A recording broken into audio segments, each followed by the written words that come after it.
사실은 1장 18절부터 31절까지 이렇게 읽어야 되는데 제가 이렇게 읽겠습니다.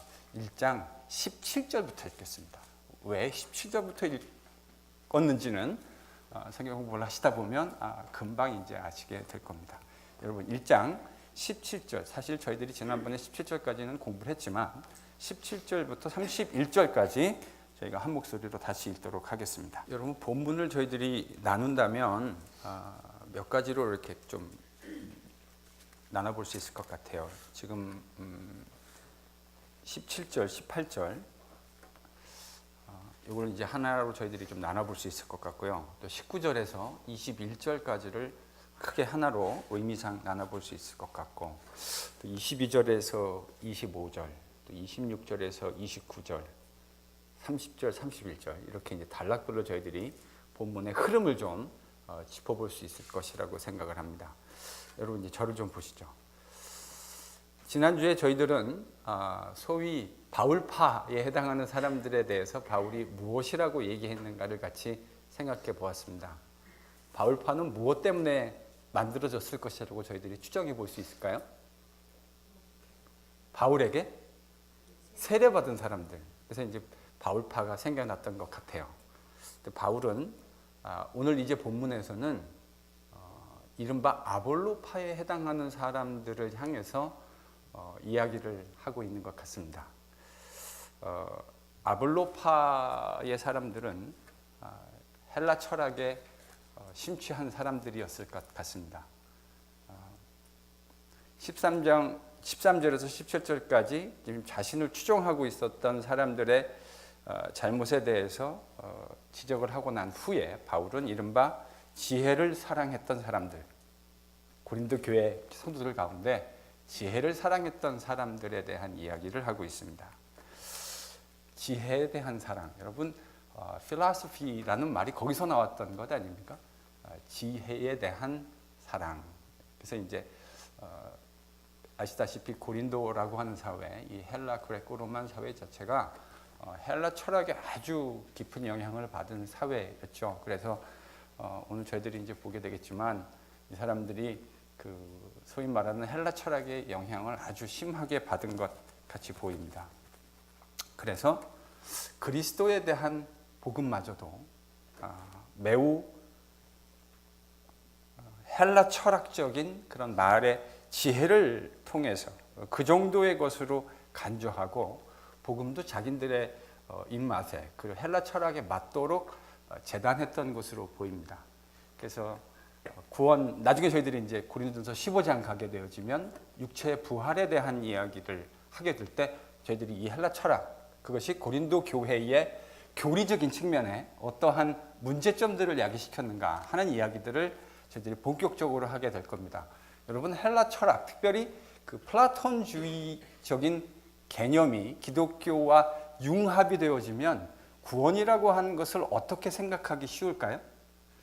혹시 여러분 대학 때 그리스 철학 중에 플라톤 철학을 좀 공부하신, 그게 뭔지 조금만 아시는 분이 계시다면, 뭐 깊은 것까지 아니더라도 대학 때 여러분이 그냥 교양적으로 배우셨던 정도만 생각해 보시더라도 여러분 플라톤 철학의 구원 개념이라는 건 뭐죠? 여기 물질 세계가 있고요.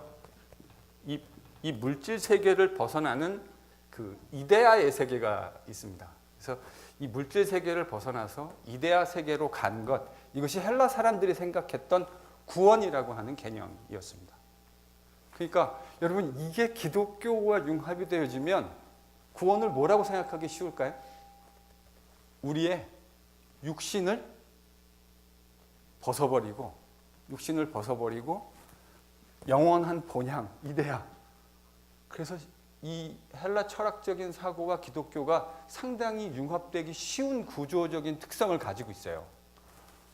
그럼 여러분 만약에 구원을 물질 세계를 벗어서 이데아 세계로 가는 것이라고 규정해버리면 기독교 복음에 무슨 문제가 생길까요?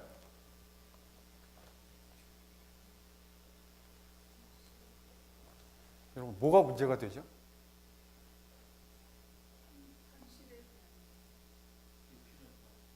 예. 기독교 복음의 핵심은 제가 뭐라고 여러분에게 계속 와서 얘기했냐면 바울, 또 제가 지금 요한복음 여러분하고 공부하고 있는데 요한복음의 시작도 첫 번째 제가 시작을 뭐라고 딱 정했습니까? 새 창세기. 제가 첫 번째 시작을 새 창세기 이렇게 해놓은 이유가 사실은 있어요.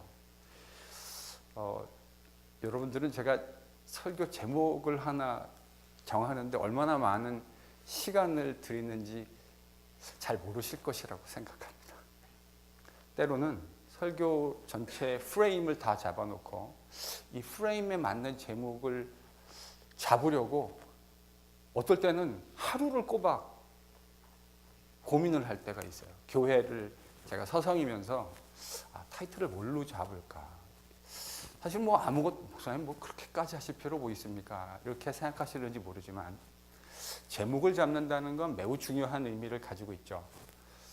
바울의 복음을 제가 요한복음을 여러분과 얘기하면서 기독교의 구원이라는 게 단순히 죽어서 천국 가는 것이 아니라 각 성경 저자들은 그 기독교의 구원이라고 하는 개념을 새로운 창조, 그리스도 예수를 통한 하나님의 새로운 창조라고 이야기한다고 하는 것이 개념적으로 매우 중요한 것이다라는 이야기를 제가 적어도 여러분들에게 힘주어서 지금까지 강조해 왔다고 생각합니다. 기독교 복음은 단순히 죽어서 천국 가는 것이 아니라 하나님께서 그리스도 예수를 통해서 이루어 놓으신 일이 무엇인가 이렇게 이야기하는 거예요. 그래서 하나님께서 창조 시에 인간들이 잘못해서 다 망가져 버린 것을 회복해내는 것, 그것을 새 창조라고 얘기했잖아요. 만약에 구원이 우리의 죽을 썩을 몸을 벗어버리고 이데아의 세계로 가서 영혼이 하나님과 교제하는 것이라고 이야기한다면 여러분 이거는 기독교 복음의 심각한 문제점을 야기시킬 수밖에 없습니다. 왜 그렇습니까? 하나님이 생각하시는 기독교의 구원은 우리를 그냥 여기서 죽은 세상, 이 썩어버릴 세상에서 딱 구원해내가지고 저 피안의 세계에 데려가시는 것이 아니에요. 하나님이 그리스도 예수를 통해서 이루어내시려고 하는 기독교의 복음이라고 하는 것은 하나님이 원래 계획하셨던 그 아름다운 세상을 새롭게 만들어내는 거예요. 그래서 그 새롭게 만들어내는 세상에서 우리의 몸이 매우 중요한 의미를 가지게 되는 겁니다. 하나님은 우리를 영으로만 교제하시려고 하는 것이 아니고 나중에 그리스도 안에서 주님이 다시 오시는 날 완전히 새로운 몸으로 우리를 새롭게 태어나게 만드실 거라고요. 지금은 거울을 보시면 우리 찬송가 301장에 2절 보면 막 마음에 와닿지 않으세요? 몸도 마음도 연약해진다고 하는 거. 그러지 않으십니까? 정말 몸도 연약해지고 마음도 연약해지지 않습니까? 시간이 갈수록 거울 앞에 쓸수록 우리가 어떤 존재인지를 우리가 날마다 명확하게 확인하게 되는 것 아닙니까? 기독교 복음은요, 그것에 대한 하나님의 완벽한 대안을 이야기합니다. 지금은 그렇게 되어지지만 그리스도가 다시 오실 때 새로운 창조의 세상에서 썩지 아니할 몸으로 회복되어지는 것, 여기까지가 여러분 기독교 복음이에요.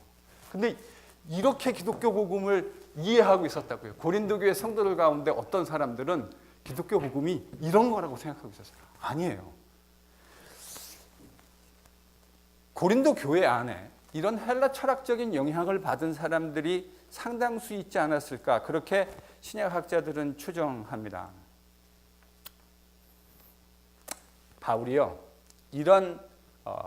아마 이런 사람들은 주로 아볼로를 추종하는 사람들이었을 것이라고 저희가 생각을 하는데, 이런 사람들에게 지금 오늘 바울이 하는 이야기, 그게 이제 오늘 이야기의 핵심입니다. 여러분 17절을 한번 찾아보시죠. 자, 바울이 지금 뭐라 했냐면, 내가 세례 베풀라고 이 사역하는 거 아니다. 뭘 하려고 사역한다고 얘기합니까? 복음을 전하기 위해서. 근데 복음을 전하는데 뭐로 하지 않는데요? 뭐로 하지 않는다고 얘기했습니까? 말의 지혜로 하지 않는다. 이제 이래서요, 저희들이 적어도 이제 원문을 읽을 수 있으면, 여러분이 뭐 어떤 서적이든지 간에 그게 원어로 된 것을 번역하는 것의 한계점이라고 하는 걸 저희들이 늘 경험하게 되지 않습니까? 저희들이 이제 기본적으로 영어를 좀 하니까 영어권에서 있었던 책들을 한국말로 번역한, 저도 이제 책을 몇 권 번역해 봤는데 이게 참 늘 할 때마다 늘 고민이에요. 그러니까 딱 이런 거 있잖아요. 원어로는 이렇게 딱 들으면 그것이 영어로는 아주 그냥 쌈박하게 클리어하게 머리에 딱 들어오는데 그거를 한국말로 싹 바꿔놓는 순간 여러분 그런 거 있잖아요. 맛이 확 사라지는 거. 그런 걸 경험해 보신 일이 있으시죠? 그렇죠? 저는 지금 17절, 18절이 딱 그런 것 같아요.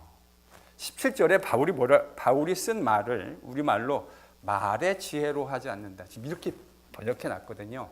근데 그 말이라고 했을 때 바울이 사용한 단어는요, 로고스입니다. 내가 말의 지혜로 하지 않는다 했을 때 그 말이라는 바울이 사용한 단어가 로고스예요. 그러니까 세상에 로고스의 지혜로 내가 복음을 증거하지 않는다. 바울이 이렇게 이야기한 거예요. 근데 여러분 18절 우리나라 말 시작 첫 번째 어구가 뭐죠? 십자가의 도. 십자가의 도. 여러분 뭐 한국에 가시면 저도 이제 2011년에 한국에 그 친구들을 만나기 위해서 대학 때 친구들 만나기 위해서 종로서적이라는 곳이 있지 않습니까? 그래서 이제 거기를 제가 물론 종로서적은 없어졌어요. 종로서적은 없어졌는데 옛날 추억을 생각하면서 이제 종로서적에서 만나자고 친구들한테 얘기했더니 친구들이 야야 종로서적 없어졌다 그러더라고요. 근데 그 근처에서 친구들을 만났는데 저 지나가는데 어떤 사람이 저를 보더니 이렇게 질문하더라고요. 도를 아십니까? 도를 아냐고 질문하더라고요. 제가 약간 그 장난기가 발동해서 제가 아는 도가 하나 있긴 합니다. 이렇게 십자가의 도. 바울이 얘기했던 십자가의 도가 그렇게 얘기했던 적이 있는데 여러분 이 십자가의 도라고 바울이 표현했을 때 이 도라는 단어가 무슨 단어인지 한번 추측해 보실 수 있으시겠습니까? 바로 로고스입니다. 그러니까요 바울은 지금 17절 18절에서 세상 철학의 로고스와 십자가의 로고스를 뭐 하고 있는 거죠? 비교하고 있는 겁니다. 지금 고린도 교회에 있는 이른바 저희들이 추정하기에 아볼로를 추정하는 사람들은 기독교의 복음마저도 뭐의 관점에서 자꾸 읽어내려고 그래요? 세상 수사학과 헬라 철학이라는 관점에서 읽어내려고 하고 있어요. 근데 바울은 그런 시도와 지금 그러니까 철학적인 로고스와 지금 무슨 로고스를 비교하고 있는 거예요? 십자가의 로고스예요. 저는 이렇게 번역하면 더 좋을 것 같아요. 어떨 때는 여러분 그런 거 있잖아요. 말을 번역하는 순간 의미가 싹 사라지잖아요. 특히나 이렇게 앞뒤 문맥 17절 18절에서 지혜의 로고스와 십자가의 로고스라는 단어가 원문에서 사용되고 있는데 이거를 앞에서는 뭐라고 번역했죠? 지혜의 말로 하지 않는다. 그리고 18절에서는 십자가의 도다. 그러면요, 이걸 번역본으로 읽으면 원래 저자가 말하려고 했던 의도는 싹 사라질 수밖에 없는 거예요. 이런 게 아주 대표적인 겁니다. 그러니까 이런 것들을 읽을 때마다 다시금 번역의 한계점들을 생각하지 않을 수가 없어요. 그래서 차라리 그냥 번역을 할 때 지혜의 로고스 아니면 십자가의 로고스 그렇게 원문을 그냥 해놓고 차라리 그 로고스가 무엇인가를 사람들에게 설명하는 방식으로 하는 게 차라리 더 그 의미들을 살려내는 데 좋지 않을까 하는 생각들을 하지 않을 수가 없습니다. 자, 여하간 바울은 지금 그러니까 무슨 로고스와 무슨 로고스를 비교하고 있는 거죠? 지혜의 로고스, 당시 헬라 철학적인 로고스와 예수 그리스도의 십자가의 로고스를 비교하고 있는 겁니다. 바울은 지금 이 둘을 아주 선명하게 대놓고 비교하고 있는 거예요. 그래야 여러분이 이렇게 이해하셔야 바울이 지금부터 하려는 이야기가 이게 들어오기 시작합니다. 이 바울이 무슨 얘기 하려고 하는구나 하는 것이 선명하게 들어오기 시작합니다. 즉 세상 사람들이 추구하고 있었던 그리고 고린도 교회의 일부 성도들이 추구하고 있었던 헬라 철학적인 로고스, 만물의 이치라고 생각했고 그래서 당시 헬라 철학자들은 그렇게 생각했죠. 이 로고스가 만물을 지배하고 만물을 이해하는 원리, 근본 프린시플 이렇게 이해했는데 그것이 그 파편이 인간에게도 있다고 생각했습니다. 인간에게 그 파편이 있기 때문에 우리가 진리를 탐구하고 진리를 추구할 수 있다고 헬라 철학자들은 생각했던 거예요. 그렇게 생각하고 있는 고린도 교회 일부 성도들에게 바울이 지금 뭐라고 얘기했냐면 그 철학적인 로고스, 지혜의 로고스 말고 당신들이 뭘 추구해야 된다고 얘기하고 있는 겁니까? 십자가의 로고스. 십자가의 로고스를 추구해라. 바울은 지금 이렇게 이야기하고 있는 거예요. 일단 이제 이렇게 큰 그림이 그려져야 오늘 우리 본문에서 바울이 말하려는 바가 선명하게 이해가 됩니다. 말의 지혜로 표현되어지는 철학적 로고스가 아니라 하나님의 지혜와 능력이 표현되어 있는 십자가의 로고스.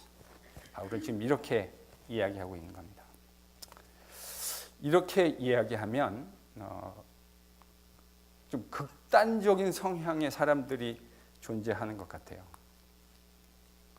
여러분, 제가 교회 안에 있다 보면 성도들을 이제 저희 교회 성도들도 만나고 제가 이전에 있던 교회 또 외부에서 여러 사람들을 이렇게 만나게 되어지는데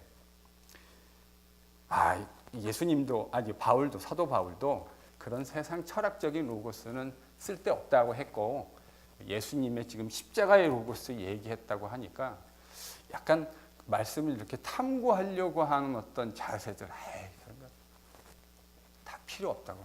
교회는 그 십자가의 복음의 능력을 사회 속에서 실천하고 뭐 이렇게 하는 게 중요한 거지 하나님 말씀 그거 배우는 거 별로 중요하지 않다. 여러분 이렇게 늘 극단적으로 나오는 분들이 있습니다. 저는 제가 지금 그런 분들을 뭐라고 표현했죠? 극단적이라고 제가 표현을 했어요. 제가 그런 기독교의 핵심 진리를 우리가 살아가는 사회 속에서 실천하는 것에 대한 중요성을 톤다운 시키는 것이 아니죠. 그러나 동시에 우리가 기독교의 진리가 무엇인지 그 깊은 진리들을 깊은 사색과 묵상을 통해서 성경의 말씀을 통해서 진리에 대한 부분들을 매우 그 거친 언어가 아닌 매우 정제된 언어로 표현해내고 그렇게 사람들을 가르치고 세워내는 일은 여러분 여전히 귀한 일이고 여전히 중요한 일입니다. 오히려 그렇게 잘 세운 다음에 제대로 된 실천을 하는 것이 진짜 중요한 일이 아니겠습니까? 근데 이제 제가 이 말씀을 드리는 이유는 뭐냐면 이렇게 이야기하면 주로 이제 제가 옛날에 이 고린도전서 말씀을 가지고 그런 식의 이야기하시는 분들을 종종 만났어요. 그 로고스 다 필요 없다 이런 식으로 얘기하시는. 근데 저는 그런 사고는 좀 극단적인 사고라고 생각합니다. 이렇게 깊이 복음을 묵상하고 정제된 언어로 표현하는 것은 여러분 불필요한 일이 아닙니다. 그것은 매우 필요한 일이고 그렇게 가르치는 일이 교회에서 반드시 수행되어져야 하는 일이다. 저는 목사로서 그렇게 생각하고 있습니다. 그럼 지금 바울이 문제 삼고 있는 건 뭐죠? 고린도 교회 안에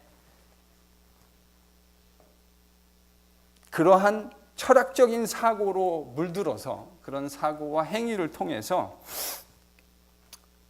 고린도 교회 안에서 지금 그것을 추구하는 사람들이 교회 안에 분파를 만들어내고 그렇지 못한 사람들을 이렇게 분리해내는 이 부분에 대해서 바울이 지금 문제 제기를 하고 있는 것이지 저희들이 일반적으로 교회에서 정제된 말로 잘 훈련된 묵상된 언어로 하나님의 말씀을 얘기하는 것을 바울이 지금 거부하고 있는 것이 아니다 하는 사실을 좀 생각하실 필요가 있다라는 생각을 합니다. 그렇게 성도들을 나누고 분리시켰던 그들의 사고를 지금 바울이 문제 삼고 있는 것이죠. 그런 사람들에게 지금 바울이 무슨 로고스를 얘기하고 있다고요? 십자가의 로고스. 철학적인 지혜의 로고스를 얘기하고 있는 것이 아니라 십자가의 로고스를 얘기하고 있습니다. 근데 여러분 이거를 듣는 당시 그레코 로만 고린도에 살고 있는 사람들의 입장에선 이것이 참 미련한 일이 아닐 수가 없었을 겁니다. 여러분 헬라 철학이라고 하는 것이 어느 날 두둥하고 튀어나온 것이 아닙니다. 오랜 시간 동안을 사람들이 사고를 하고 깊은 사색을 통해서 만들어낸 것이 철학 아닙니까? 그러니까 여러분 철학사를 조금만이라도 공부해 보신 분들은 이게 랜덤하게 막 어떤 개념들이 튀어나온 것이 아니라 앞에 이야기와 꼬리에 꼬리를 물고 연결되어서 어떤 사조라든지 사유 이런 것들이 되었다라는 사실들을 저희들이 금방 캐치하게 되거든요. 그런 당대 최고의 학문이 철학이었습니다. 헬라 철학. 그러니까 그런 헬라 철학을 가지고 있는 사람들한테 십자가의 로고스, 이게 얼마나 무모해 보이고 얼마나 미련해 보였을까요? 아니, 그 십자가에 달린 사람을 큐리오스라고 부른다고요. 근데 여러분, 그 당시에 이 큐리오스, 우리를 주님을 큐리오스라고 불렀거든요. 헬라 사람들이. 근데 그 큐리오스라는 말은 누구에게 사용됐던 언어인 거 아시죠? 제가 이미 설명해 드렸습니다. 누구에게 사용된 언어였습니까? 황제에게, 로마 황제에게 사용된 언어가 큐리오스였다고요. 그러니까 큐리오스는 헬라 사람들의 사고 속에는 십자가에 달리는 사람이 큐리오스가 아니고 십자가에 달 수 있는 힘과 능력을 가지고 있는 사람이 큐리오스예요. 근데 예수님은 지금 어디 달리셨죠? 십자가에 달렸다고요. 그게 큐리오스라고 고백하는 거니까 이게 얼마나 우스꽝스러운 일이겠습니까? 십자가의 로고스라는 말, 우리는 기독교인이니까 이걸 되게 고상하게 지금 받아들이는데요. 1세기 그레코 로마 문맥에서 십자가의 로고스라는 말은 이건요, 진짜 우스꽝스러운 이야기가 아닐 수 없습니다. 자, 그럼 제가 질문 하나 해볼게요. 여러분, 이 세상의 지혜, 그러니까 바울이 지금 두 개를 비교하고 있잖아요. 십자가의 로고스와 세상 지혜의 철학적인 로고스를 비교하고 있는데, 그럼 세상의 철학적인 지혜라고 하는 것은 무가치한 겁니까? 이렇게 이야기하면요, 교회에 많은 분들이 자꾸 어떤 식으로 생각하냐면, 그러니까 철학 이런 거는 다 필요 없는 거다, 이런 식으로 쉽게 생각할 수가 있어요. 여러분, 우리가 그러면 세상에서 철학이나 이런 지혜를 배우는 것은 불필요한 일이 되는 겁니까? 김우철 집사님은 공대 다니셨잖아요. 제가 알기로 공부도 제법 많이 하신 것으로 알고 있는데 왜 그렇게 공부 많이 하셨어요? 다 쓰레기인데. 재밌으니까. 할 말 없어버리는 안 되지. 바울이요, 우리가 세상에서 배우는 모든 어떤 지혜나 그런 학문 이런 것들이 필요 없다라는 이런 어떤 극단적인 이야기를 하려는 것이 아닙니다. 그렇게 이해하시면 바울이 지금 말하려고 하는 걸 여러분이 곡해하시는 거예요. 그거는요, 제가 볼 때 난독증이에요. 바울은 그 얘기를 하려는 게 아니에요. 그럼 바울은 왜 이 두 개를 대척점에다 놓고 이야기하고 있을까요? 세상의 로고스와 왜 철학적 로고스와 왜 십자가로 말미암는 십자가의 로고스를 두 개를 대척점에 놓고 얘기하고 있을까요? 그리고 그 대답을 21절이 하고 있습니다. 21절 같이 읽습니다. 자, 다시 질문을 합니다. 바울은 왜 예수님의 십자가의 로고스와 세상의 철학적인 지혜의 로고스를 대조하면서 얘기하고 있고 마치 이것이 불필요한 것처럼 들리도록 얘기하고 있는 겁니까? 철학이 필요 없어서요? 우리가 일반적으로 세상에서 하는 학문적인 활동들이 다 갈비지고 아무 쓸모가 없는 거기 때문에 그렇게 얘기하고 있는 겁니까? 아닙니다. 바울이 21절에서 얘기하는 포인트는 그것이 나름대로의 가치를 가지고 있는 것이고 하나님이 피조 창조해 놓으신 그 피조 세계의 질서, 여러분 과학과 철학 이런 것들은 사유의 학문 아닙니까? 원인 관계를 규명하고 뭐가 원인이고 결과가 무엇인지 왜 그렇게 됐는가를 계속 탐구해 가는 것이 인간 학문의 영역 아니에요? 그걸 탐구하는 것이 필요 없는 일이라고 생각하는 건 제가 보기에 매우 바람직하지 못한 사고방식입니다. 그럼 왜 바울은 그것이 마치 지금 필요 없는 것처럼 들리도록 얘기하고 있는 걸까요? 그게 그 나름대로 가치를 가지고 있기는 하나 그것을 가지고는 뭘 알 수 없습니까? 하나님의 지혜, 하나님을 알 수 없기 때문입니다. 여러분, 공대 가가지고 뭐 공학 박사 아니라 뭐 공학 줄 수 있는 것 최대한 그냥 다 한다고 하더라도 평생토록 아마 여러분이 만 년을 살아가지고 만 년을 그걸 연구한다 하더라도 그걸 가지고는 절대로 뭘 알 수 없습니까? 하나님을 알 수 없어요. 하나님은 그렇게 보여지시는 분이 아니에요. 여러분이 의학 공부를 하고 음악을 공부하고 세상에 여러 가지 공부들을 수도 없이 할 수 있습니다. 그 자체로 저는 가치 있는 일이라고 생각합니다. 그러나 그거를 아무리 많이 한들 뭐는 알 수 없습니까? 하나님은 절대로 알 수 없습니다. 여러분이 공부를 많이 했기 때문에 하나님을 알게 되시는 건 아니에요. 그런데 바울은요, 세상의 만물이 하나님의 그 형상을 담지하고 있다, 이런 식의 표현을 하잖아요. 만물을 보면, 피조세계를 보면 그것을 창조하신 분의 숨결이 느껴진다, 뭐 이렇게 좀 표현하는 것 같아요. 여러분, 그거는 우리가 하나님이 우리에게 주신 계시를 통해서 그 사실을 알게 되었으니까 그렇게 생각할 수 있는 것이지, 일반 사람들, 타락해버린 사람들은 절대로 하나님을 알 수 없습니다. 바로 그런 의미에서 지금 세상에 있는 철학적인 로고스와 예수님을 통해서 드러난 십자가의 로고스를 이야기하고 있는 이유가, 십자가의 로고스를 통해서만 우리가 누구를 만날 수 있게 되기 때문입니까? 하나님을 만날 수 있게 되기 때문입니다. 그 철학적인 로고스가 아니라 십자가의 로고스. 아까 바울이요, 지금 워드 플레이 하는 거예요. 니들이 그렇게 얘기하는 그 로고스, 지혜의 로고스, 철학적인 로고스가 아니라 십자가의 로고스를 제대로 알아야만 하나님을 알 수 있게 되어지고 그 하나님과 교제할 수 있게 된다. 바울은 지금요, 이 이야기를 하고자 하는 겁니다. 바로 그런 의미에서 이것과 비교됐을 때, 하나님의 그 십자가의 로고스와 비교됐을 때 철학적인 로고스가 효용 가치가 없다라고 하는 측면은 그 자체의 가치를 무시한다는 의미가 아니라 하나님을 알고 하나님과 교제하는 데 있어서 그것이 우리를 하나님을 알게 할 수 없다라는 의미로 바울이 지금 그렇게 이야기한다는 사실을 기억하셔야 합니다. 그러니까 바울은 세상 로고스가 판치고 있는 고린도 교회 성도들에게 무슨 로고스를 말하고 있는 겁니까? 십자가의 로고스.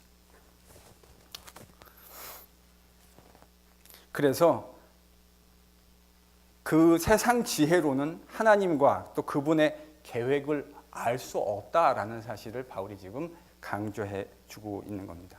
그래서 바울이 20절에서 세상의 지혜로운 자들이라고 당시 사람들이 생각했던 목록들을 쫙 이야기하고 있지 않습니까? 어떤 목록들이 등장하죠? 지혜 있는 자, 선비, 또요? 변론가. 그래서 그들의 지혜로는 뭘 알 수 없다고요? 하나님과 그분의 계획을 알 수 없다라는 이야기를 지금 하고 있는 겁니다. 여러분, 여기 지금 선비라고 번역해 놨는데 이 선비라는 말이 바울이 사용한 단어는 그라마테우스라고 하는 단어입니다. 이게요, 복음서에 진짜 많이 등장하는 단어인데 복음서에서 뭐라고 번역해 놨냐면요, 서기관. 그러니까 무엇을 전문적으로 연구해가지고 그것을 기록으로 하는, 그걸 잡으로 하는 사람들이 있잖아요. 이제 그러니까 그 당시 세상 사람들 가운데 지혜롭고 그런 학문 활동을 하고 그리고 변론을 하는 이런 사람들의 지혜를 가지고는 뭘 알 수 없다라는 거예요? 하나님을 알 수 없다라는 거예요. 지금 바울이 그 얘기를 하고 있는 거예요. 그러면 하나님은 무엇을 통해서만 우리가 알 수 있게 됩니까? 예수님이 십자가를 지심으로 보여주신 그 십자가의 로고스를 통해서만 우리는 하나님을 알 수 있고 그 하나님과 교제할 수 있다라는 사실을 얘기하고 있는 겁니다. 그러면 여러분, 이렇게 이해하면 지금 바울이 고린도에서 이해하고 있는 이야기가 제가 요즘 설교에서 얘기하고 있는 요한의 이야기와 상당히 흡사하지 않습니까? 요한은 말씀이 되신, 로고스가 되신 주님을 통해서만 우리가 하나님과 교제할 수 있게 되어지고 그 주님을 아는 것이 하나님 나라의 생명을 얻는 영생이라고 우리에게 이야기해 주고 있잖아요.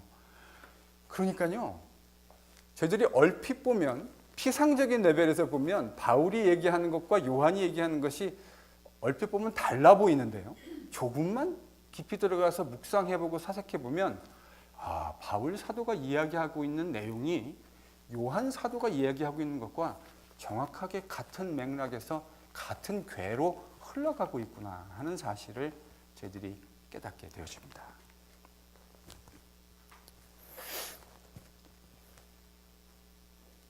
세상의 지혜를 통해서, 그 로고스를 통해서 우리가 하나님을 알게 되는 것이 아니고, 하나님께서 십자가에 다신 그 그리스도를 통해서, 그 그리스도의 로고스를 통해서 우리가 하나님을 알게 되고 하나님과 교제하게 되어진다. 바울이 지금 그렇게 이야기하고 있는 겁니다. 근데 여러분 21절에서 보면, 제가 이 표현을 좀 짚고 넘어가고 싶어요. 21절에 전도에 미련한 것, 이런 표현이 나오죠. 그래서 하나님이 전도에 여러분 한번 다시 그 부분 한번 읽어보실래요? 21절이요. 같이 읽습니다. 시작.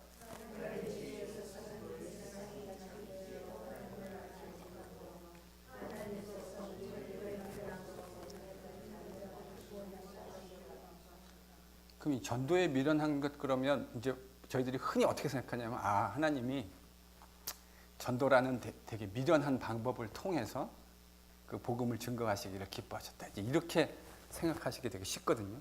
근데 바울은요, 그런 뜻으로 사용하지 않았어요. 이게 되게 많이 제가 볼 때는 오해되는 것 같아요. 고린도전서 1장에서 바울이 전도에 미련한 것이라는 말을 사용했을 때, 그 말은 전도라고 하는 방법 자체가 미련하다라는 이런 의미가 절대 아니에요. 바울의 표현은요, 이게 좀 의역이 된 건데, 사실은 전도의 미련함이 아니고요, 정확하게 바울이 사용한 그 용어는 선포의 미련함, 캐리그마의 미련함이라는 의미입니다. 그러니까요, 전도라고 하는 방법이 미련하다라는 의미로 얘기하려는 것이 아니고, 여러분 지금도 맥락이 뭐냐면 십자가라는 것이 미련한 것이다라는 걸 얘기하려는 거잖아요. 바울이요, 맥락에서요. 복음의 선포의 핵심인 그리스도의 십자가라는 것이 얼마나 어리석고 미련한 것이냐, 바울이 지금 그 얘기를 하고 있는 거예요. 전도라는 수단이 미련하다라는 말을 하는 것이 아니고, 우리가 선포하는 복음의 내용이 얼마나 미련한 것이냐, 바울은 지금요, 여러분 그 얘기를 하고 있는 겁니다. 근데 성도들이 이 본문을 읽으실 때 이 전도에 미련하다라는 것이 복음 전파의 수단의 미련함이라고 착각하시는 것 같아요. 그거는 절대 아니에요. 바울은 그런 의미로 말하지 않았습니다. 바울이 선포하는 복음 선포의 내용, 즉 십자가의 복음 선포가 헬라인들에게 미련하게 들린다. 바울이 지금 그렇게 이야기하고 있는 겁니다. 그런데 그 미련하게 보이는 복음 계시를 통해서 하나님을 알게 되고 하나님의 참된 지혜를 알게 되어지면, 그것을 통해서 하나님과 진정한 참된 교제를 하게 되는 것이다. 이게 바울이 말하려고 하는 큰 그림입니다.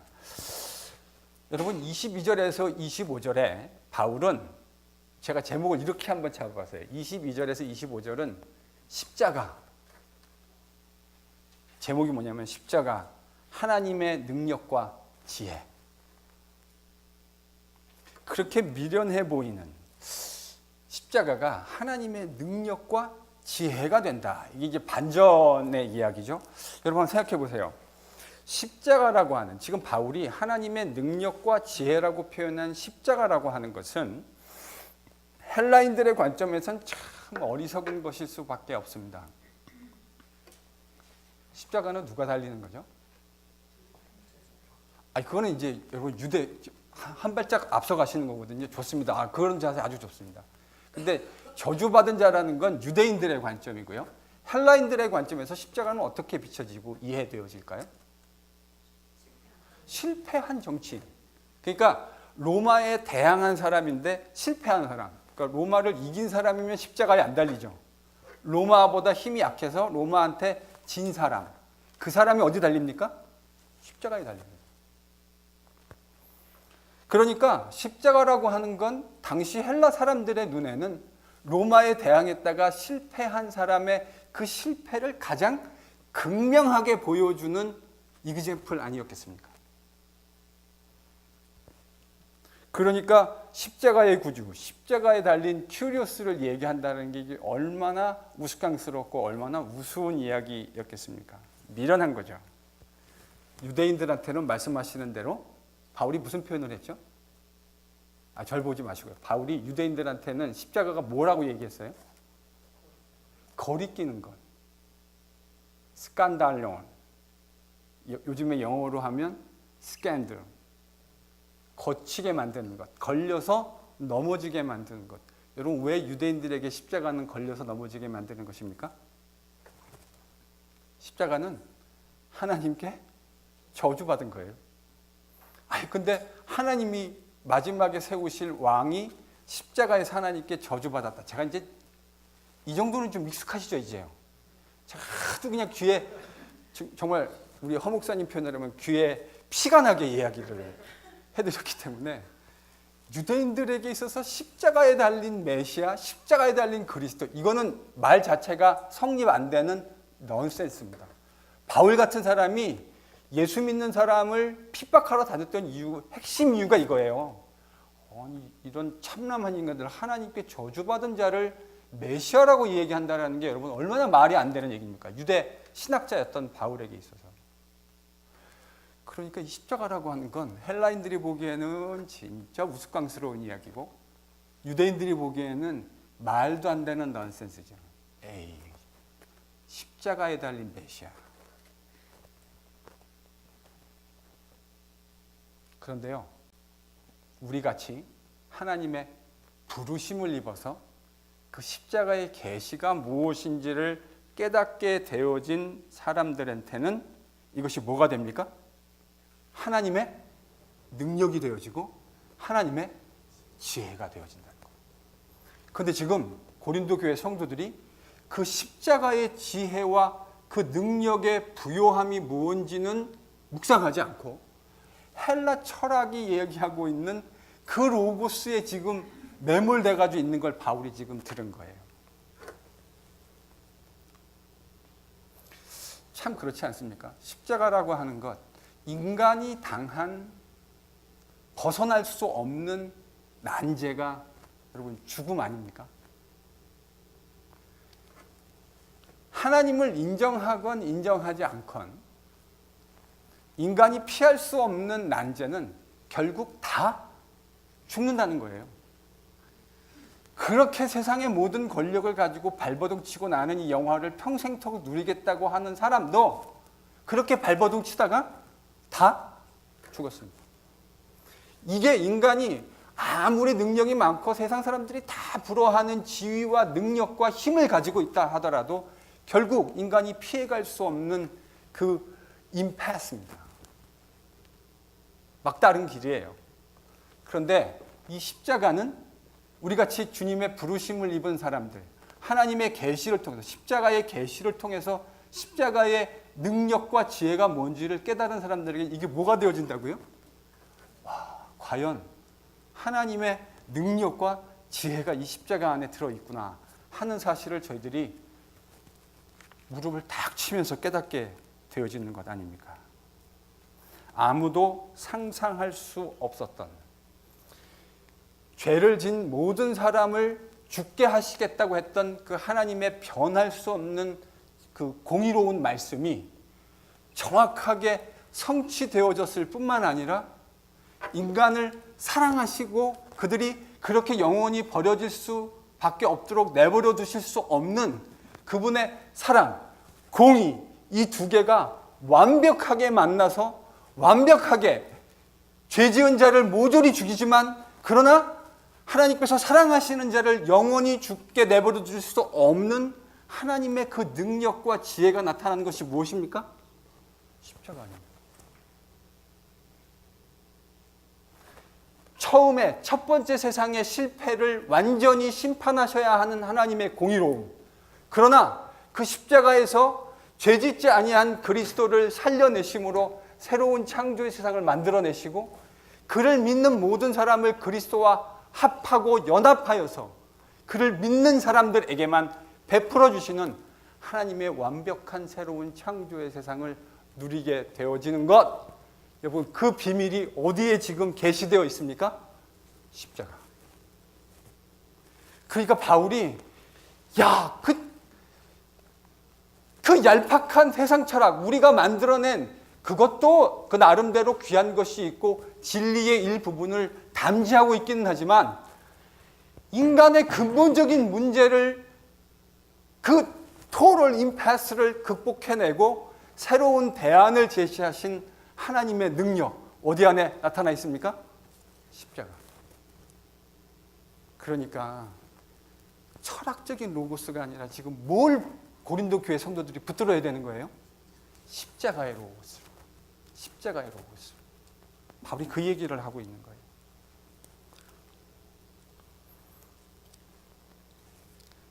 철학이 의미가 없다라는 의미가 절대로 아닙니다. 그러나 하나님이 그리스도의 십자가 안에서 보여주신 그 로고스 안에 계시되어진 하나님의 능력과 지혜의 부요함이 무엇인가 바울이 얘기하고 싶은 거죠. 근데 그렇게 어마어마한 게 있는데 고린도 교회, 죄송합니다, 이 바보 쫀다리 같은 분들은 지금 뭐에 빠져 있는 겁니까? 헬라 철학이에요. 아니, 하나님이 보여주신 이 지혜와 지식과 능력의 부요함이 십자가를 묵상하면 묵상할수록 선명하게 나타나는데 다시 그 초등학문으로 지금 돌아가고 있는, 아무리 연구해도 하나님을 도무지 알 수 없는. 여러분 26절과 29절은 사실은 얼핏 보면 이 이야기와 아무런 관계가 없는 것처럼 들릴 수 있습니다. 26절과 29절에서 바울은 무슨 얘기를 하냐면 미련하고 약한 사람들을 통해서 나타나는 하나님의 지혜와 지식의 부요함을 얘기하고 있거든요. 여러분 십자가의 로고스는 역설입니다. 맞죠? 십자가의 로고스는 역설입니다. 십자가에 달린 큐리오스도 역설입니다. 그레코로만 사회에서 십자가에 달린 큐리오스는 역설입니다.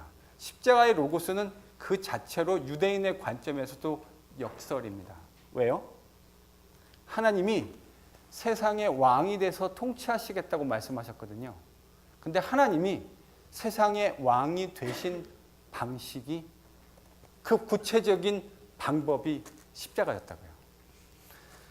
너무나 역설적이죠. 아니, 천지를 창조하신 분이 왕으로 등극하시는 방식은 뭔가 자신의 힘을 드러내는 방식이어야 하는데 그게 아니라 인간의 몸을 입고 오셔서 약해지셔서 힘을 가지고 있는, 하나님의 힘에는 견줄 수도 없는 그 약한 힘을 가지고 있는 인간에 의해서 죄를 받으시고 십자가 형틀에서 처참하게 물과 피를 발가벗긴 채로 다 흘리고 돌아가시는 이 일이 역설적으로 하나님께서 구약에서 계속해서 말씀하셨던 내가 내 백성에게 돌아와 내 백성의 왕이 되겠다고 하시는 그 약속을 성취하신 방법이었다고요.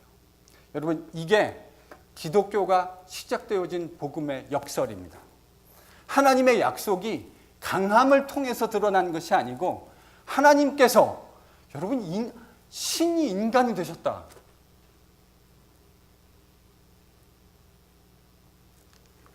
이해하려고 하지 마십시오. 저는 이해하려고 시도조차 하지 말라고 말씀드리고 싶습니다. 제가 참 많이 묵상해 봤거든요. 하나님이 인간이 되셨다.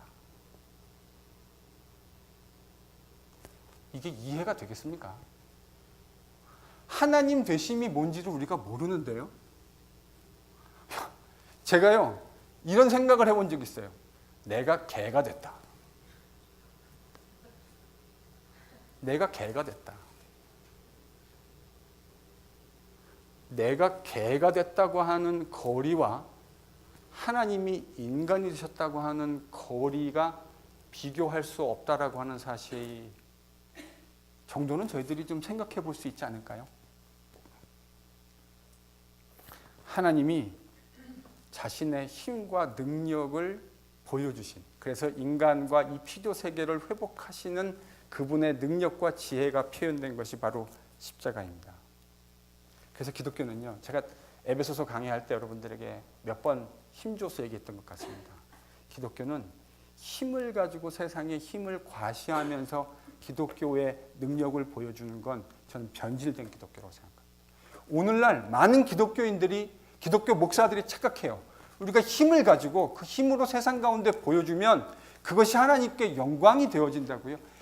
여러분, 하나님이 이 기독교가 시작되게 하는 첫 번째 시점에서 어떻게 하나님께서 왕이 되셨는가를 묵상하게 되어지면 그와 같은 사고가 얼마나 어줍지 않은 사고고 얼마나 가벼운 사고, 진짜 그 표현이 맞는 것 같아요. 가벼운 사고라고 하는 것이 너무나 선명해져요. 그렇게 해서 하나님의 나라가 이 땅 가운데 이루어진 일이 없습니다. 기독교의 역설은 약함을 통해서, 힘이 없어서가 아니라 약해짐을 통해서 세상 가운데 지금도 이루어지고 있어요. 우리가 힘이 있고, 여러분 지식이 있고 우리가 무엇을 알고 있다고 하는 것은 힘을 가지고 있다는 거 아닙니까? 여러분 지식이 있는 건 힘이 있는 거예요. 내가 무엇을 알고 있다고 하는 건 힘이 있는 겁니다. 그런데 기독교인이 된다고 하는 말의 의미는 그것을, 사람들은 힘이 있으면요, 그것을 자기의 유익을 위해서 힘을 사용하려고 하는 경향이 있습니다. 그런데 기독교의 힘은 철저하게 내가 갖고 있는 그 힘을 나를 위해서 쓰는 것이 아니고 누구를 위해서 사용하죠? 섬겨주어야 할 대상을. 여러분, 마가복음 16장에서 예수님께서 세상에 오신 것을 설명할 때 제가 몇 번 말씀드렸습니다. 이미 내가 온 것은 뭐 하기 위해서죠? 섬김을 받으려 함이 아니고 도리어 섬기려 하고 많은 사람의 대속물로 자기의 목숨을 주시기 위해서. 그러니까 예수님의 죽음이라고 하는 건 그냥 이렇게 살다가 죽으신 게 아니고요, 예수님의 다른 사람, 힘을 가지신 천지의 창조주가 인간이 되셔서 그 많은 힘을 가지고 있는데 그 힘으로 다른 사람들을 섬겨주는 것을 통해서 표현하셨다고요. 그리고 그 섬겨줌의 가장 클라이맥스, 최고봉이 뭐죠? 십자가입니다. 그 섬김의 최고봉이 십자가예요. 이게 기독교가 시작되어진 시작점입니다.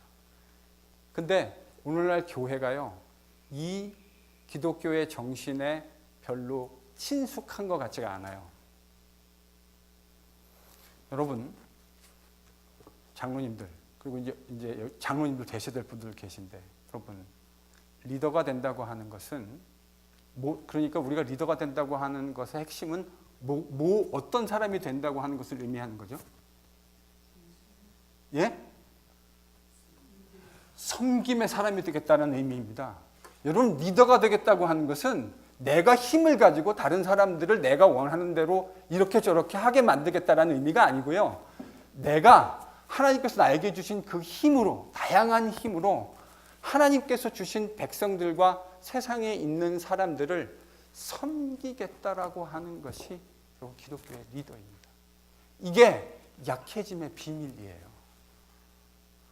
언제 하나님 나라가 아름답게 만들어지는 줄 아십니까? 내가 보스처럼 서가지고 이것 해 저것 해라고 말한다고 해서 하나님 나라가 만들어지는 것이 아니고요, 내가 작아지고 내가 섬겨주는 역할을 감당하게 될 때 그곳에 하나님 나라의 아름다운 역사가 세워집니다.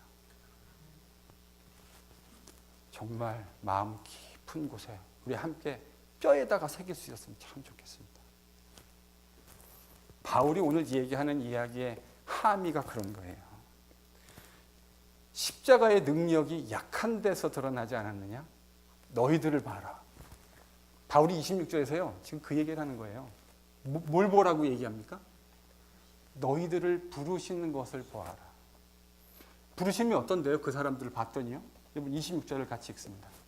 지금 여러분 왜 미련하고 약한 자들을 통해서 하나님의 역설적인 능력과 지혜가 나타납니까? 왜요?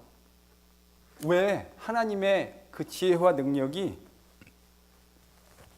역설적으로 미련하고 약한 자들을 통해서 나타나게 될까요? 어줍잖은 인간의 모든 자랑을 무력시키는 힘이 거기서 드러나기 때문입니다. 다시 한번 말씀드립니다. 어줍지 않은 인간의 모든 자랑들을 다 무력화시키는 능력이 거기서 드러나기 때문입니다. 바울은 그들이 그렇게 미천한 가운데에서 부름을 받았다고 하는 사실을 기억시킴으로써, 너희들이 어떤 상태에서 하나님께 부름을 받았다고 하는 사실을 기억시킴으로써 여전히 세상지에 세상의 로고스를 자랑하고 있는 그들을 스스로 부끄럽게 만들려는 의도를 가지고 있다고 생각합니다. 그들이 세상적 지혜나 능력 때문에 부르심을 받은 것이 아니라고 하는 것을 기억한다면 여러분, 그것을 자랑하는 일은 매우 어리석은 일이 될 겁니다. 이러한 십자가의 로고스, 그것을 잘 묵상하고 또한 고린도 교회 성도들의 면면을 잘 묵상하다 보면 우리는 하나님 앞에서 인간들이 가지고 있는 것들, 그것들을 자랑하는 것. 제가 고린도 교회를 읽는 키워드가 뭐라 그랬죠? 자랑이에요, 자랑. 내가 가지고 있는 그것들, 헬라 철학, 여러분, 헬라 철학이 반짝반짝거리는 겁니다. 그 당시에 헬라 철학은 별 볼 일 없는 것이 아니고요. 매우 반짝거리는 거였다고요. 근데 그것을 자랑하는 것이 얼마나 덧없는 것인지를 생각하지 않을 수가 없습니다. 간혹 교회에서도 보면 여전히 자신이 세상에서 만들어낸 그 반짝반짝하는 것들 있잖아요. 여러분들도 갖고 계시다고요. 세상에서 내가 만들어낸 그 반짝반짝하는 것, 사람들이 볼 때 저거 좋은 거, 이렇게 생각할 만한 것들, 그것을 자랑하려는 제 자신을, 그런 템테이션을 느끼는 제 자신을 경험할 때가 있고요. 또 그것을 자랑하시려는 성도들의 마음을 제가 목사로서 종종 볼 때가 있습니다.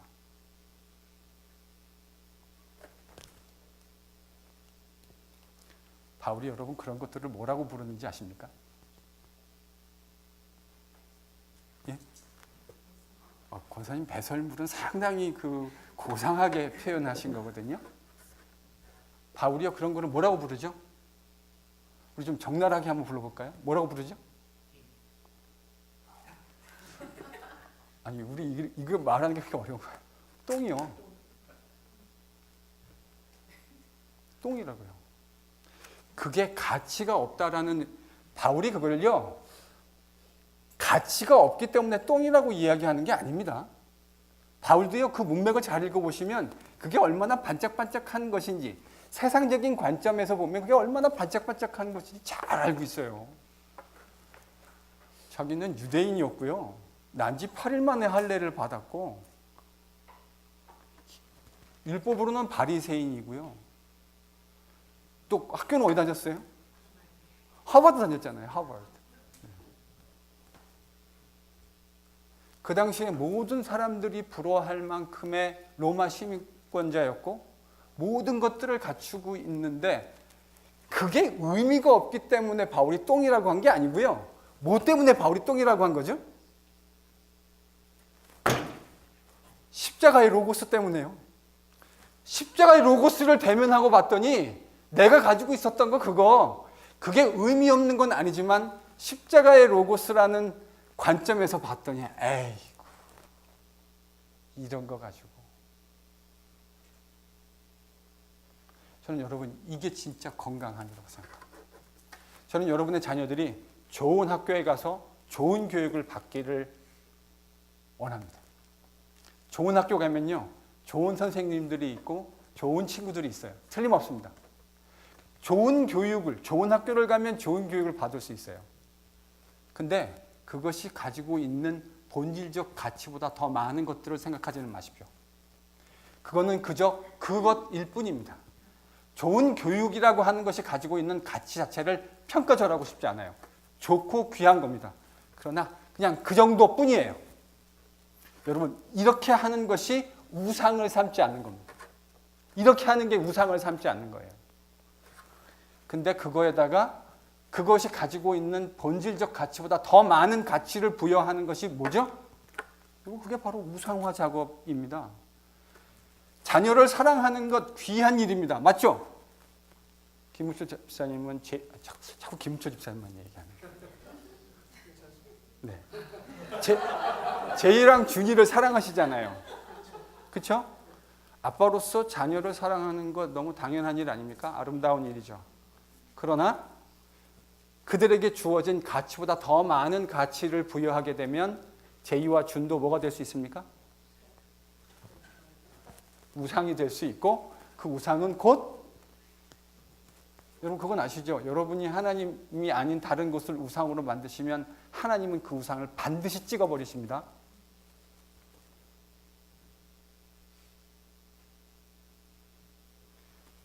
제가 보기에 여러분이 많은 인생에서 그런 경험들을 해오셨을 것이라고, 저도 뭐 수도 없이 경험했고요. 여러분도 수도 없이 경험했을 것이라고 생각합니다.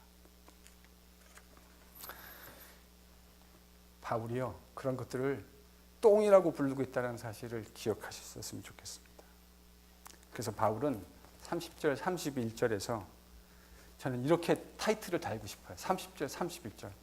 참 좋아하는, 고린도전서 1장에서 제가 어떻게 보면 제일 좋아하는 구절이 30절, 31절인데요. 저는 타이틀을 이렇게 답니다. 참된 자랑. 참된 자랑. 여러분, 이 참된 자랑은 어떤 자랑인가요? 30절, 31절을 같이 읽습니다. 시작.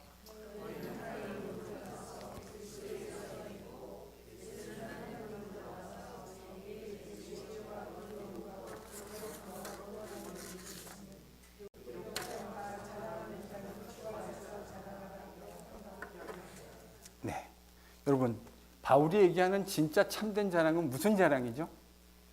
그리스도 안에 있는 자랑입니다. 그리스도 안에 있는 자랑. 왜 이게 참된 자랑일까요?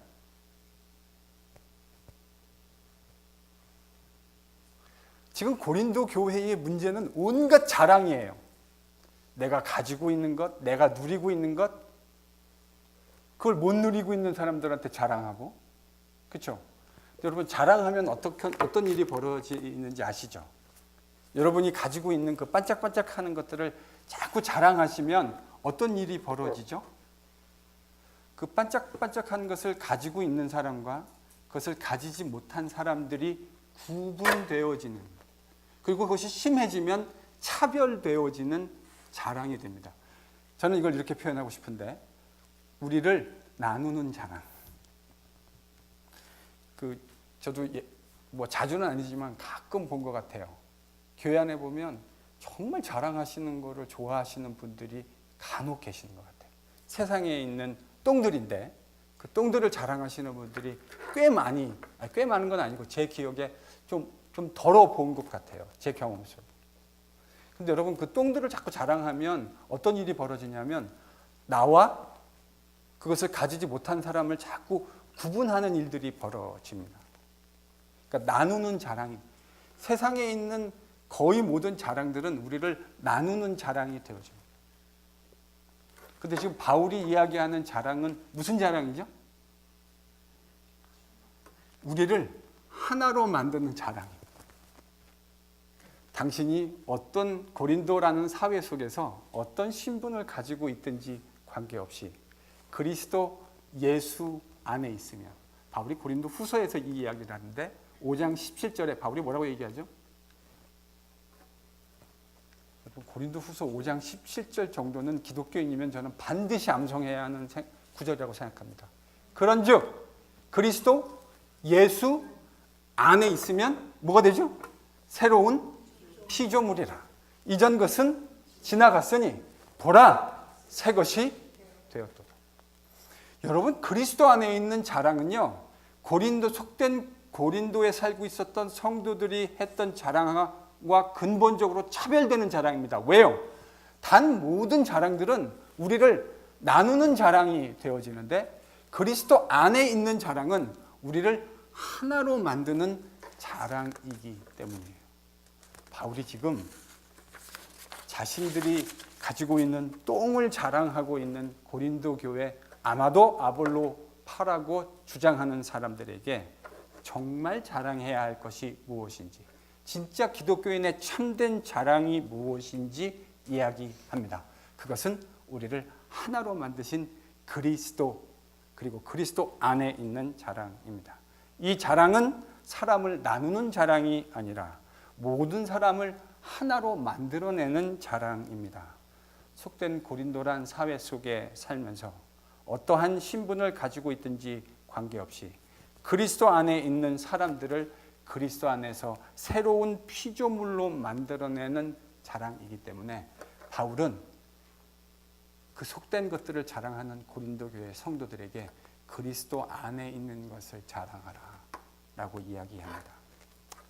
여러분, 그리스도인이 된다고 하는 것, 저는 가치관이 바뀌는 것이라고 생각합니다. 세상 나라의 가치관으로 살아가던 사람이 주님을 만나고 하나님 나라의 그 복음적 가치관으로 무장하고 살아가는 것, 저는 이게 진짜 복음이라고 생각해요. 그리고 그것이 진짜 기독교가 얘기하는 구원이라고 생각합니다. 구원은 죽은 다음에 천국 가는 것이 아닙니다. 성경이 일관적으로 얘기하는 기독교의 구원이란 하나님께서 그리스도 안에서 이루어 놓으신 새 창조의 세계에 지금 right now 당장 그리스도와 연합하여서 새로운 가치관으로 살아가는 것을 의미합니다. 그래서 기독교에서 제자도가 빠진 기독교를 상상할 수 없습니다. 내가 하고 싶은 대로 다 하고 온갖 나쁜 짓들을 세상 속에서 다 하면서 막 사기치고 그래가지고 돈을 벌어서 교회에다가 11조 헌금하고 하나님께 영광을 돌린다고요? 여러분, 하나님, 바로 그런 게 하나님을 만홀히 여기는 행위입니다. 그리고 그런 사람들을 알아보지 않고 축복하겠다고 이야기하는 바로 이런 행위들이 하나님을 만홀히 여기는 행위예요. 여러분, 그런 건 제자도 아닙니다. 기독교의 제자도가 아니에요. 노동의 가치를 귀하게 여기고 작은 일에. 그러니까 한국 교회의 좀 제발 기독교가 얘기하는 제대로 된 복음이 좀 울려 퍼졌으면 좋겠어요. 땅 투기해가지고 돈 많이 벌면은 노동자들은 그 전세거리 어떻게 지금은 좀 덜해졌는데요. 제가 한국 갔더니 막 난리더라고요. 1년에 전세를 막 7천만 원, 8천만 원, 막 1억씩 올려요. 기독교인 집주인들이. 어떻게 살라는 겁니까? 그러면서 그것이 기독교인으로서 내가 어떻게 행동해야 하는지에 대해서 생각을 안 하시는 것 같아요. 여러분, 기독교인이 된다고 하는 건 예수님의 제자가 된다고 하는 것입니다. 예수님의 제자가 된다고 하는 건 예수님이 가지고 가신 그 하나님 나라의 가치로 나도 이 세상에서 비록 부족하긴 하지만 그 가치를 따라 살아보겠다고 몸부림치는 일련의 행위. 여러분, 이게 없는 사람 저는 기독교인이라고 생각하지 않습니다. 그런 가짜 복음, 성도들에게 가가지고 아무렇게나 살다가 주일날 교회 와서 한번 예배드리고 11조 내고 그러면 축복해주고 이런 식의 패턴이 오늘날 이렇게 천박한 기독교를 만들어낸 거예요. 우리가요, 정신을 바짝 차려야 합니다. 이게 기독교의 복음이에요. 기독교 복음은 뭐가 빠진 기독교 복음 없다고 제가 그랬습니까? 제자도. 제자도라고 하는 것은 바로 관점이 변화되는 것이라고 저는 생각합니다. 진짜 예수님을 만난 사람은 뭐가 변화되죠? 가치관이 변화되어지고 세상을 살아가는 관점이 변화되어집니다. 오늘 본문에 바울이 이야기하는 맥락에서 얘기한다면 진짜 예수님을 만난 예수님의 제자는 뭐가 변화되는 사람이죠?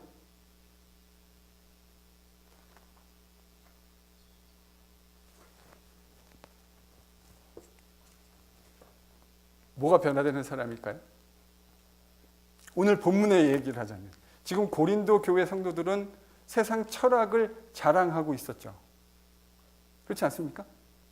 그래서 그 자랑이 교회 안에 분열을 만들어냈고 그 분열이 지금 사도 바울의 마음을 아프게 만들어서 편지를 쓰게 된 것 아닙니까? 에베소에 있으면서 자기가 전에 복음을 전했던 고린도 교회를 생각하면서 바울이 애통하면서 이 편지를 지금 쓰고 있었을 것이라고요.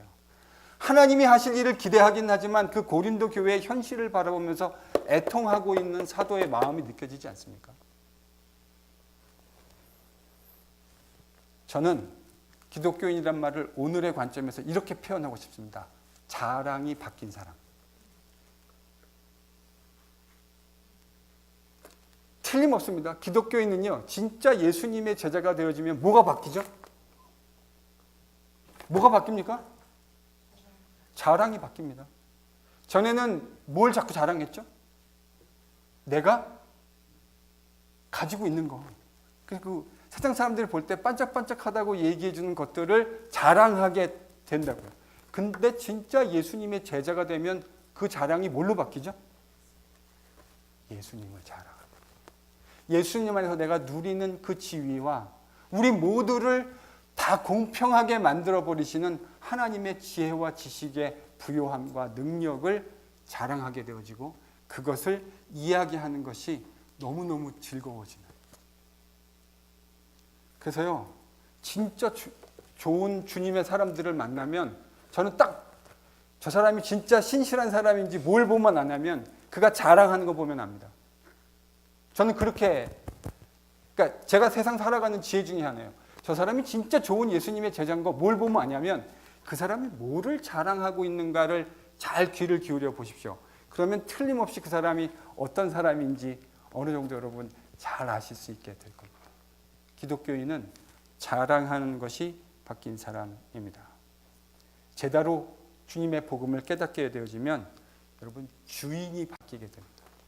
자기가 주인, 삶의 주인이었다가 우리 주님이 삶의 주인으로 바뀌게 되어지죠.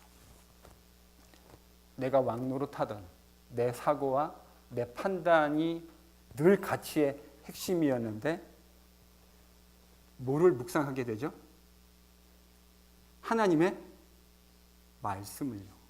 그래서 내가 무슨 생각을 하느냐 보다 하나님께서 하나님이시라면 이것을 어떻게 생각하실까 하는 것들을 고민하게 되어지고요.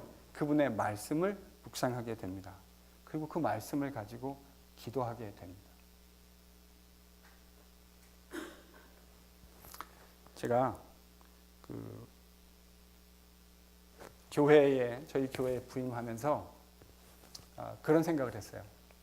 어떤 교회의 중요한 결정들을 할 때, 물론 저희 교회는 장로교이기 때문에 장로교 시스템 안에서 제가 목회를 해갈 겁니다. 그래서 장로님들과 협의를 당연히 해야죠. 그런데 중요한 문제일수록 꼭 장로님들하고 협의도 하지만 그것보다 먼저 주님께 여쭤보고 하겠다 하는 마음을 늘 가지고 있습니다. 주님께서 마음속에 확신으로 주실 때까지 내가 그것을 주님께 꼭 여쭤보고 실행으로 옮겨야 되겠다. 그리고 그것을 필요하다면 장로님들과 겸손한 방법으로 나누겠다. 이렇게 생각하고 있습니다. 왜 그러냐면 내가 무엇을 생각하느냐도 참 중요한 일이죠. 제가 주님의 마음으로 그렇게 판단하는데 저의 주인은 제가 주인이 아니라 우리 주님이 주인이시기 때문에 제가 주님께 그것을 여쭤보지 않고 주님께서 제 마음속에 틀림없이 여러 가지 생각과 마음으로 말씀하실 텐데 그런 일이 선행되어지지 않은 상태에서 무엇하는 것을 매우 조심하겠다라고 하는 마음으로 제가 저희 교회에 부임했습니다. 속된 고린도 교회 성도들은 속된 고린도라는 도시에 살면서 그리스도의 복음을 받기는 했지만 고린도 사람들이 생각하는 대로 고린도 사람들이 행동하는 대로 생각하고 행동했습니다. 그런 고린도 교회 성도들에게 바울은 지혜의 로고스가 아니라 십자가의 로고스를 이야기합니다. 세상의 로고스라는 환각 상태에 빠져 있는 그들에게 진정한 치료약이 십자가의 로고스이기 때문입니다. 십자가의 로고스를 함께 묵상하는 저와 여러분이 될 수 있기를 바랍니다. 기도하겠습니다.